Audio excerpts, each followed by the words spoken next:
Okay, YouTube, so today I'm going to make a couple of different parts. If you notice, there's a bracket here, if you can call it that, that was on there for the brake line right here, and also the vent for the differential is hooked to that. So that's just flopping in the breeze. Also, there's you can see it in underneath there. There's some brackets. There's a bracket here as well that hold the electric and also should be holding the brake lines.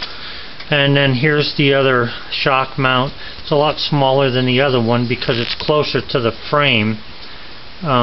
It's at the narrow part of the frame, so it's a little bit smaller. So what I did this morning was I made a pattern for that. Let me get it here. I made a pattern for the smaller driver's side. You can see that was the passenger side there yesterday, and I made this driver's side one, and it's a lot smaller. And I went and hammered it out, and it's right here. Put some of this stuff away. So this driver's one is here, driver's side, and it will fit into there. Now I have to, the pliers are in the way at the moment, but that's where it goes, that's where it's going to fit. I decided to go ahead and make some other stuff right away, so I had some parts to start putting the frame together. So what I did was I made this strap here for the brake line and also for the differential tube, vent tube that comes up there. Now it seems to look just pretty simple, like a simple flat piece of bracket just bent in two angles, which is basically all it is. However, if you look across it, you'll notice that it's not flat here.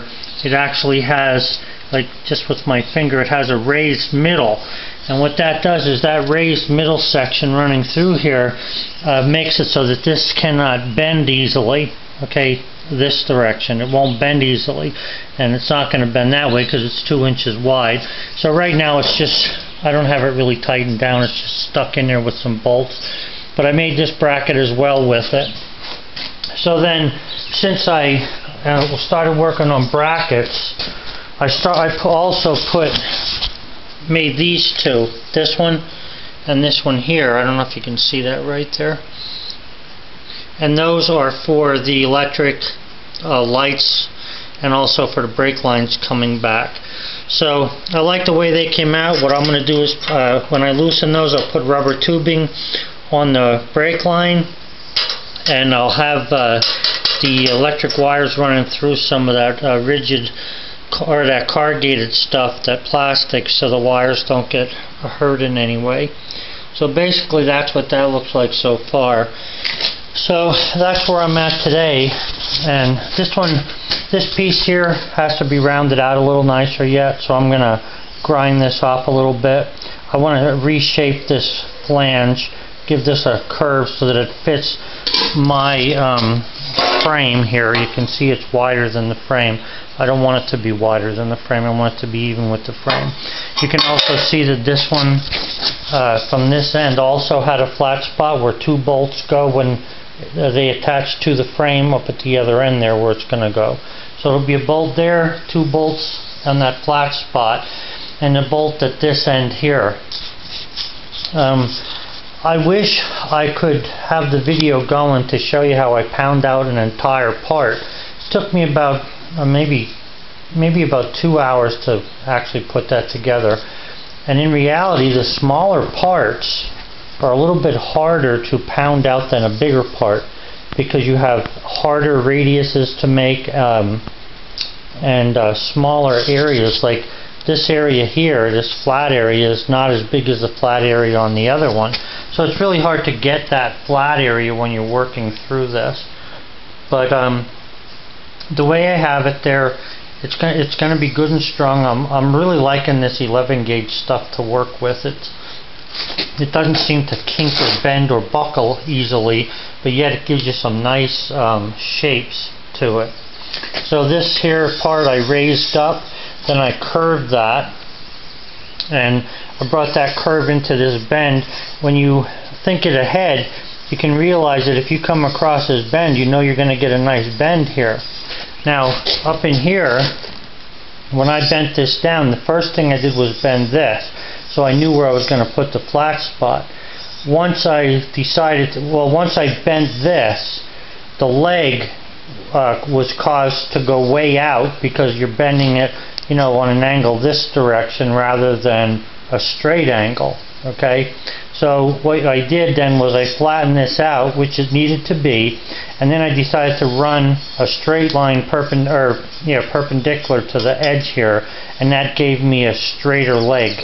So it does need a little bit of work. I need to cut out here for some wires that go by, cut out on this side here as well. I guess I'll just cut something out like maybe a shape like a U shape or whatever, and then that should be good. And I got to do some cutting out also on this one, so the wires and stuff can go back through there without rubbing on anything.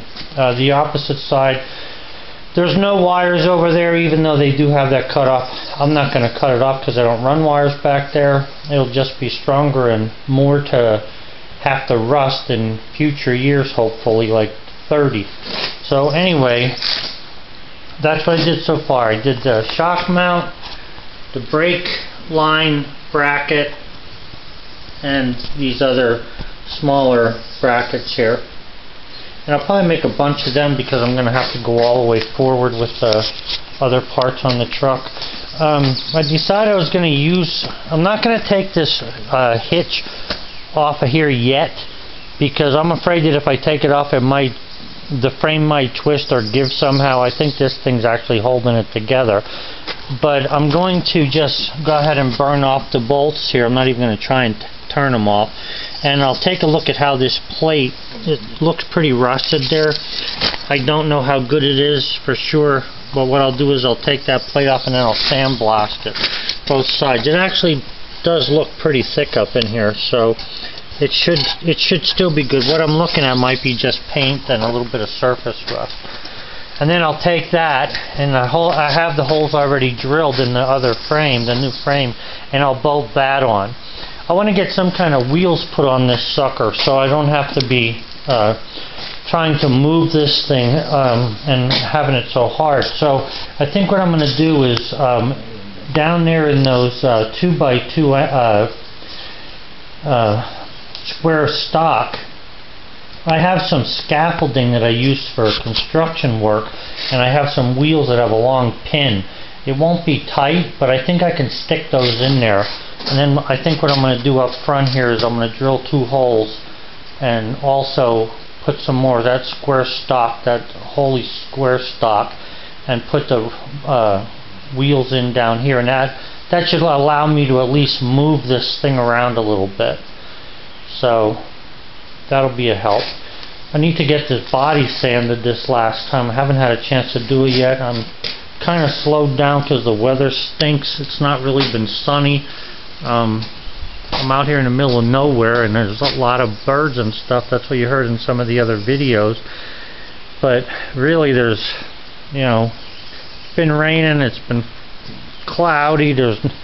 Just gets you down. And not only that, the temperature I think is like 48. I'm wearing a freaking flannel shirt to work, so it's pretty cold. Alright guys, have a good one, and thanks for watching, and I hope that this does help you. Bye.